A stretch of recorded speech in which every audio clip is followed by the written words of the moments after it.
Chers étudiantes, bonjour. Nous reprenons notre cours de géodynamique interne et aujourd'hui, on va entamer le deuxième chapitre de la partie matériaux de la planète. Et avant de commencer, je vous signale que vous avez sur la plateforme de l'établissement, vous avez le cours sous forme PDF que vous pouvez télécharger et que vous pouvez suivre le cours suivant. Donc, partie 2, matériaux de la planète, on va entamer les roches. Donc, on va commencer par la définition. Les roches, l'origine du terme roche, ça provient du terme populaire latin rocca. Et les roches, c'est quoi? Les roches, ce sont des matériaux naturels, généralement solides et formés essentiellement ou en totalité par un assemblage de minéraux comportant parfois des fossiles. Une roche formée par un assemblage de minéraux, comme exemple, vous avez un granit. Donc, c'est un matériau solide formé par un assemblage de minéraux comportant parfois des fossiles notamment pour les roches sédimentaires, les roches exogènes.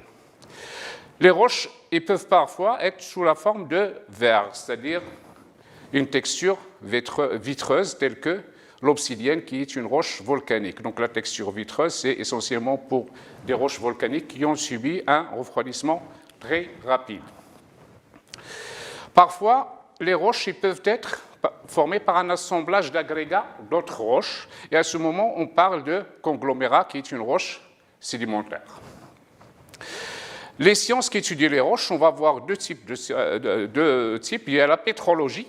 La pétrologie, c'est la science qui étudie les mécanismes de formation et de transformation de ces roches, transformation postérieure. Et la pétrographie, c'est plutôt la science qui s'intéresse à la description, qui fait de la description et de l'analyse de la roche dans le but de faire une classification. Les roches, les familles de roches qui existent, on a trois familles. Il y a les roches innées ou roches magmatiques, les roches métamorphiques et les roches sédimentaires. Il y a trois familles de roches. Et l'origine de ces trois familles, donc pour une roche magmatique, c'est quoi une roche magmatique? C'est une roche qui provient du refroidissement d'un magma. Un magma, il va subir un refroidissement et le refroidissement, il va conduire à une cristallisation, c'est-à-dire formation de cristaux, ce qui va donner une roche solide. On va passer d'un état liquide à un état solide. Il va donner une roche magmatique ou une roche innée. Ce magma, l'origine de ce magma, il peut provenir directement du manteau, de la sténosphère, et à ce moment, on va l'appeler un magma mantélique, ou alors ce magma, il va provenir de la fusion d'une autre roche qui existe dans la croûte, qui peut être une roche métamorphique, ça peut être la fusion d'une roche sédimentaire, ou même d'une roche magmatique qui va subir la fusion pour donner un magma. Donc ce magma qui provient de la fusion d'une autre roche qui appartient à la croûte, c'est ce qu'on va appeler un magma crustal. Donc le magma, il va cristalliser et il va donner la roche magmatique. Le deuxième type de roche, c'est les roches métamorphiques. C'est quoi une roche métamorphique? C'est une roche qui se forme suite à un métamorphisme. Métamorphisme, c'est une transformation à l'état solide. Il n'y a pas de passage par l'état liquide. Donc, transformation à l'état solide, les responsables de la transformation sont la chaleur, la température et la pression. Donc, une roche mère qui va subir la température et de la pression et ils vont se transformer, la roche mère, il va se transformer en une roche métamorphique.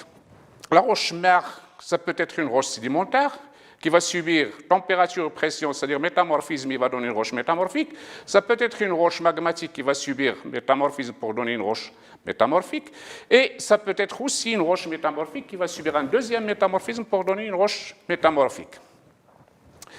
Le troisième type de roche, c'est la roche sédimentaire.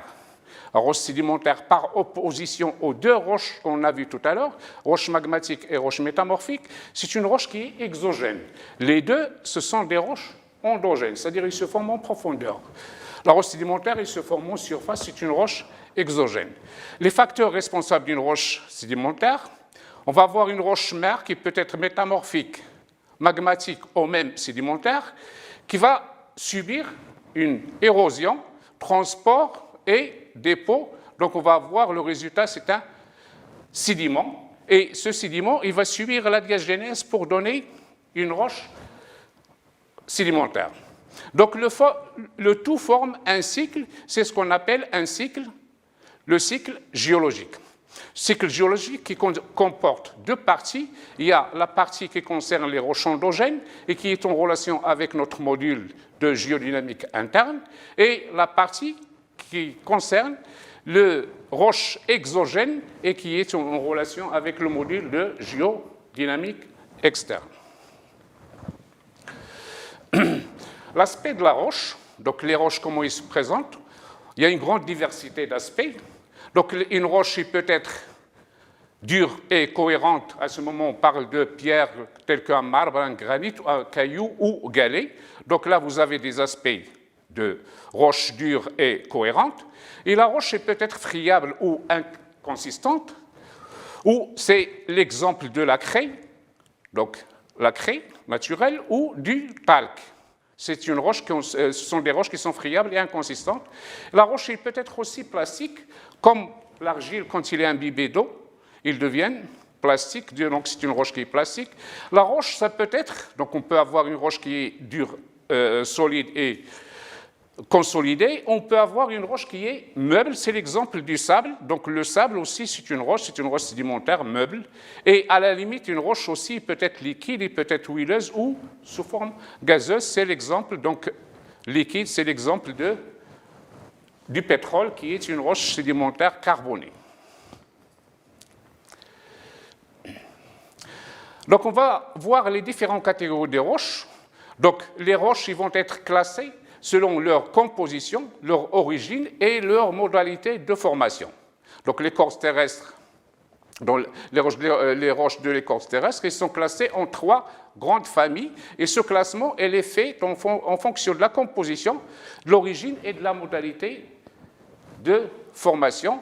Donc on va distinguer en gros 3 familles. Il y a les roches magmatiques, exemple un granit, il y a une roche sédimentaire, exemple ici des calcaires, et il y a les roches métamorphiques, comme l'exemple ici d'un gneiss.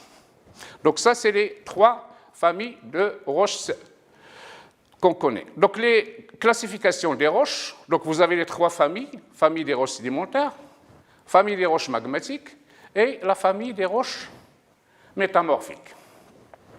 Chaque type ou chaque famille de roches, après, vont se diversifier, c'est-à-dire on va avoir plusieurs types dans chaque famille. Dans la famille sédimentaire, on va avoir des roches détritiques, des roches chimiques, biologiques. Dans le magmatique, on va avoir plutonique, volcanique et même intermédiaire. Métamorphique, on va avoir folié, non folié. Donc on va essayer de détailler un peu. Donc pour les roches sédimentaires, qui sont d'ailleurs des roches qui sont très diversifiées et dont il y a plusieurs types de classification parce que le mode de formation des roches sédimentaires est très diversifié. Donc dans les roches sédimentaires, vous avez détritiques, chimiques et biologiques. La distinction, elle est due à quoi? Donc elle est due au fait qu'on a l'agent principal, donc on sait qu'une roche sédimentaire, les facteurs responsables sont érosion, transport, sédimentation, et diagénèse. Et l'érosion, quand on parle de l'érosion, il y a de l'altération qui vient avant, qui permet la mobilisation du matériel qui va être arraché et enlevé par l'érosion. Et l'altération va avoir 2 types d'altération. Donc il y a l'altération qui est soit mécanique, soit une altération chimique. Et ce type d'altération, bien sûr, il va être fonction du climat. C'est le climat qui va permettre le développement soit d'une altération mécanique, soit d'une altération chimique. Altération mécanique, c'est-à-dire on est dans un climat qui est sec. Un climat qui est sec qui ne permet pas le développement d'une couverture végétale qui va permettre le développement d'un sol et la protection de la roche-mère. La roche-mère, elle est à découvert. Et cette roche-mère à découvert, elle est soumise aux facteurs, au gel des gels, elle est soumise à l'écart de température, ce qui fait que la roche-mère, il va se désagréger. la roche mère elle va se désagréger, c'est-à-dire il va y avoir formation d'agrégats, de fragments, de particules qui vont subir le transport jusqu'au bassin sédimentaire. Et donc, c'est des particules physiques qui vont, ce qu'on va appeler un détritus, donc qui vont arriver dans un bassin sédimentaire, et ces fragments, ils vont subir la sédimentation. La sédimentation, en ce moment, c'est une sédimentation de type décantation. Ils vont se déposer et ils vont subir la diagénèse pour se transformer en une roche sédimentaire détritique consolidée. Et donc, dans le détritique, on a des roches qui sont formées par des particules qui se sont formées suite à l'altération mécanique physique. Et on va voir qu'on a différents types de roches détritiques. Et donc, là, la distinction entre ces différentes roches détritiques, c'est basé principalement sur la granulométrie, c'est-à-dire sur la taille des particules. On va avoir, selon la taille des particules, la taille des grains, c'est-à-dire une classification granulométrique, on va avoir la classe des rudites, la classe des arinites et la classe des pyrites. Donc la classe des rudites, c'est la classe dont la taille des particules est supérieure à 2 mm. Et à ce moment, quand c'est consolidé, on va les appeler un conglomérat. Et dans le conglomérat, on va avoir deux types. On va voir, le premier type, c'est ce qu'on appelle une brèche, c'est-à-dire les particules, ils sont de taille supérieure à 2 mm et ils sont anguleux, c'est-à-dire les particules, ils n'ont pas subi de transport. À ce moment, le conglomérat, elle est appelé brèche. Ou alors, dans le conglomérat, les particules, ils sont arrondies. À ce moment, ce conglomérat, elle est appelé pudding. La classe des arinites, c'est la classe dont la taille des particules est comprise entre 2 mm et 40 microns. Quand c'est meuble, c'est des sables. Quand c'est consolidé, c'est des grès. Et dans la classe, on a la classe entre 40 microns, 2 mm. On peut faire les subdivisions, et donc on va avoir des sables grossiers, sables moyens et sables fins. Donc là, ils ont introduit un microgrès qui appartient à la classe, bien sûr, des arinites. En dernier, nous avons ici les argiles. Donc, les argiles, ça appartient à la dernière classe, c'est la classe des pyrites, c'est-à-dire inférieure à 40 microns. Et dans cette classe, on va avoir entre 40 et 2 microns et inférieur à 2 microns. Inférieur à 2 microns, c'est ce qu'on appelle, quand c'est meuble, c'est les argiles. Quand c'est consolidé, c'est une argilite. Entre 2 microns et 40 microns, c'est ce qu'on appelle des limons ou des siltes. Quand c'est meuble, quand c'est consolidé, on les appelle des siltites. Donc là, pour ce qui concerne les roches, formation de roches détritiques, bien sûr, climat sec, altération de type physique, altération mécanique. À l'opposé, on va avoir un climat qui est humide, chaud, on va avoir présence de couverture végétale, on va avoir développement d'un sol et on va avoir une protection de la roche-mère. Donc ce qui va se développer comme altération, c'est principalement une altération chimique. Altération chimique, le résultat de l'altération, c'est bien sûr, c'est des éléments, c'est des ions libres, des éléments chimiques qui vont être repris par l'eau et vont subir le transport jusqu'au bassin sédimentaire. Au niveau du bassin sédimentaire, on va avoir des liaisons qui vont se former, on va avoir une sédimentation de type précipitation, c'est-à-dire on va avoir une néoformation de minéraux dans le bassin sédimentaire et on va avoir différents types de roches. Et bien sûr, ces roches ils vont être classées en fonction de leur nature chimique. Donc le classement des roches chimiques, c'est le classement en fonction de la nature chimique. Donc il y a les carbonatés, exemple un calcaire ou une dolomite, et il y a les roches évaporitiques, les évaporites qui se font par évaporation, tels que le NaCl, c'est-à-dire le sel gemme, tels que les gypses, c'est les évaporites, tels que la sylvite, chlorure de potassium. On peut avoir aussi des roches biologiques. Biologiques, donc c'est une accumulation de matière biologique végétale. Donc après fossilisation, on obtient ce qu'on appelle des roches carbonées telles que les houilles. Donc, quand on a des matières carbonatées, c'est des houilles, c'est du pétrole, c'est du charbon. Ou alors, quand c'est matière biologique siliceuse, on va avoir des chaires. Pour les roches magmatiques, donc les roches magmatiques, on va voir, on a ici deux types, mais en fait, on a trois, il y a les intermédiaires. Donc, la classification des roches magmatiques, en premier lieu, c'est en fonction du milieu de mise en place, c'est-à-dire une classification génétique. Classification génétique qui va avoir une influence, c'est-à-dire le milieu de mise en place qui va avoir une influence sur la vitesse de refroidissement. Donc, on va voir le magma, une fois formé, qu'il va arriver dans la croûte terrestre, soit il va se mettre en profondeur, et s'il se met en profondeur, on va avoir une vitesse de refroidissement qui est lente, et ça va former des pelotons, et ça va donner des roches plutoniques. Si le magma arrive jusqu'en surface, le refroidissement, elle est rapide, et il va donner donc, une roche volcanique qui va se former suite à une éruption volcanique. Donc, milieu profond, milieu de surface, et milieu semi-profond, on a entre les deux les roches intermédiaires. Après, on voit pour chaque type, pour les plutoniques ou volcaniques, on a différents types de roches.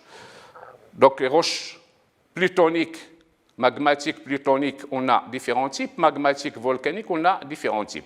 Donc, la différence, elle est à quel niveau? La différence, c'est au niveau de la nature chimique, de la teneur en silice dans le magma responsable de la formation de ces roches. C'est ce qu'on va détailler après. Donc, on va avoir des roches magmatiques plutoniques acides, telles qu'un granit. Magmatique plutonique intermédiaire proche de l'acide, c'est la granodiorite. Intermédiaire proche du basique, la diorite. Magmatique plutonique basique, c'est le gabbro. Et on peut avoir l'ultra-basique qui est la péridotite. Magmatique volcanique, bien sûr, acide, c'est la rhyolite. Intermédiaire, on a la dacite proche de l'acide et on a l'andésite proche du basique, et volcanique basique, c'est le basalte. Et en dernier, la troisième famille, c'est la famille des roches métamorphiques. Grossièrement, dans ces roches métamorphiques, on va trouver des roches, ce qu'on appelle des roches métamorphiques foliées et des roches métamorphiques non foliées. C'est-à-dire des roches métamorphiques foliées, c'est-à-dire ils montrent des feuillets. Comme ça, à l'œil nu, l'observation à l'œil nu, on remarque que dans la roche, il y a des feuillets. C'est l'exemple de l'ardoise, du schiste et du gneiss. On sait que ces roches métamorphiques se forment suite à un métamorphisme. Le responsable de la transformation, c'est la pression et la température. Et la pression donc, conduit à une orientation des particules perpendiculairement à la direction de la pression, et on va obtenir des roches foliées, on a dit comme un gneiss, un schiste ou une ardoise. Les roches métamorphiques non foliées, donc quand on dit, je vais revenir pour le métamorphisme, donc métamorphisme, transformation à l'état solide, responsable, pression, température. Les transformations, ils sont de quel type? On va voir qu'il y a une transformation minéralogique, c'est-à-dire lors du métamorphisme, on va avoir transformation de certains minéraux et formation de nouveaux minéraux qui vont supporter les nouvelles conditions de pression et de température. Donc une transformation minéralogique, et comme il y a de la pression, température, pression, on va avoir des transformations structurelles, c'est-à-dire orientation des particules selon des plans perpendiculaires à la direction de la pression. Donc c'est les roches foliées. En parallèle, on va avoir des roches non foliées, c'est-à-dire malgré le fait qu'on va avoir la pression, on ne va pas avoir dans la roche métamorphique qui va se former d'orientation des particules. C'est l'exemple de la quartzite et l'exemple du marbre. Les structures qu'on va voir dans les roches foliées, on va voir les structures comme structure la schistosité et la foliation. Et bien sûr, dans les non foliés, on parle de structures équantes, c'est-à-dire il n'y a pas d'orientation. C'est l'exemple de la quartzite et du marbre. Sont toutes les deux, ce sont des roches qui sont monominérales. Dans les deux roches, on n'a qu'un seul type de minéral. La quartzite, c'est uniquement du quartz, et le marbre, c'est uniquement la calcite. Donc les roches sédimentaires, brièvement, on va passer dessus brièvement, je vous l'avais détaillé, on était en cours présentiel. Donc les roches sédimentaires, ce sont des roches qui se forment à la surface de la Terre, à l'air libre ou dans un milieu aquatique, c'est-à-dire soit en milieu marin, lacustre ou fluviatile.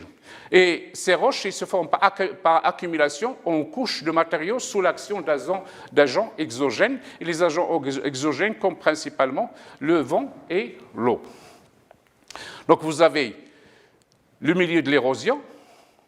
Donc l'érosion, le matériel qui a subi l'altération, il va être érodé et arraché, il va subir le transport jusqu'au milieu de sédimentation et on peut avoir la formation de différentes roches. Là, c'est une roche détritique, un conglomérat, roche détritique, un grès, roche détritique, une argilite. Donc, on peut avoir la formation de roches détritiques, on peut avoir la formation de roches chimiques telles qu'un calcaire, suite à une altération chimique. Et bien sûr, on peut avoir, lors d'une altération chimique, on va avoir les éléments chimiques qui vont arriver dans le bassin sédimentaire. Ces éléments chimiques qui vont être utilisés par des organismes pour former leurs coquilles. Et après la mort de l'organisme, les coquilles vont se déposer et ils vont participer dans la formation d'une roche. Et à ce moment, on parle de roche biochimique. Donc les roches sédimentaires, ils se forment à la surface de la Terre, sur le sol ou au fond des eaux, et résultent de l'action des agents de l'altération, de l'érosion, du transport et de l'activité des êtres vivants, c'est-à-dire on peut avoir des phénomènes biologiques qui peuvent participer dans la formation des roches, et de phénomènes purement physiques ou chimiques. Donc ce sont des roches exogènes, et ce sont des roches qui vont se déposer en couches parallèles, on parle de stratification, et quelle que soit l'origine de la formation des roches sédimentaires, les roches sédimentaires vont reposer principalement sur la mobilisation, le transport dépôt et diagénèse. Donc la diagénèse, bien sûr, qui va comprendre les phénomènes suivants, c'est-à-dire la compaction, la déshydratation, la dissolution, la cristallisation et la cimentation qui va conduire à la consolidation de la roche. Donc on va s'arrêter à ce niveau et on va reprendre la prochaine séance.